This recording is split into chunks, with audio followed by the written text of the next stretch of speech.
వాహనదారులు పక్కాగా ట్రాఫిక్ నియమ నిబంధనలు పాటించాలని ట్రాఫిక్ ఎస్ఐ రాజశేఖర్ అన్నారు. నిర్మల్పట్నంలోని జయశంకర్ సర్కిల్ వద్ద డీఎస్పీ జీవన్ రెడ్డి, పట్టణ సీఐ శ్రీనివాస్ ఆదేశాల మేరకు పోలీస్ స్పెషల్ డ్రైవ్ నిర్వహించారు.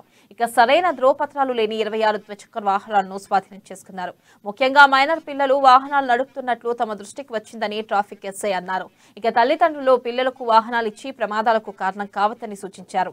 ఒకవేళ మైనర్లు వాహనాలను నడుపుతూ తమకు చిక్కితే వారి తల్లిదండ్రులపై కేసు నమోదు చేస్తామని హెచ్చరించారు. ప్రతి ఒక్కరూ హెల్మెట్ ధరించి తమ ప్రాణాలను కాపాడుకోవాలని అన్నారు. ట్రాఫిక్ నిబంధనలు పాటిస్తూ పోలీసులకు సహకరించాలని కోరారు.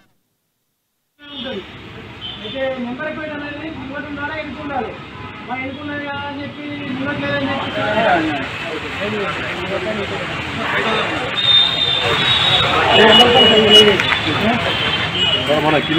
ట్రాఫిక్ రూల్స్ పాటించాలి. 30 వెహికల్స్ని స్వాధీనం చేసుకొని కేసులు చంపడం జరిగింది.